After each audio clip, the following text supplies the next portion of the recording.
মৌমাছির কামড়ে বালুরঘাট হাসপাতালে ভর্তি প্রায় 15 জন। ঘটনাটি ঘটেছে বালুরঘাট শহরের ব্যস্ততম সত্যজিৎ মঞ্চের গলিতে।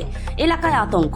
ওই গলি ব্যবহার করেই বালুরঘাট থানা মোড়ের রাস্তা থেকে বালুরঘাট হাসপাতালে যাওয়ার শর্টকাট রাস্তা। সেজন্যই ওই গলি দিয়ে সাধারণ মানুষ যাতায়াত বেশি করে থাকে। জানা গেছে ওই এলাকায় PHEর একটি অফিস রয়েছে। সেই অফিসেই মৌমাছির চাক বেঁধে রয়েছে। ঘটনা হলো ওই মৌমাছির কেক মধুর লোভে বাজ পাখি এসে বসায়। মৌমাছি উড়ে গিয়ে রাস্তায় চলাচলকারী মানুষজনকে আক্রমণ করে, আর তাতেই আহত হয় বেশ কয়েকজন। তাদের মধ্যে প্রায় 15 জন হাসপাতালে ভর্তি। তাদের চিকিৎসা চলছে বলে জানা গেছে। ভয় পাচ্ছে কেন? এই মৌমাছি চাকের জন্য। কি হয়েছে? আম গাছে বিগত কয়েকদিন থেকেই চলছে এটা। বাজ পাখি মাঝে মাঝে ছোবল মারছে, আর মৌমাছি সব উড়ে উড়ে বিভিন্ন লোকের গায়ে কামড়াচ্ছে। আজকে মোটামুটি 15 জনকে কামড়িয়েছে।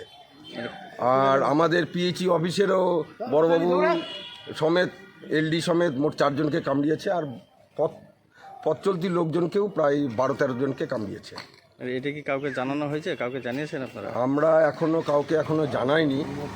কাউকে জানানো হয়েছিল, ফায়ার ব্রিগেডকে ফোন করা হয়েছিল। আপনার নাম? আমার নাম পরিমল মহন্ত।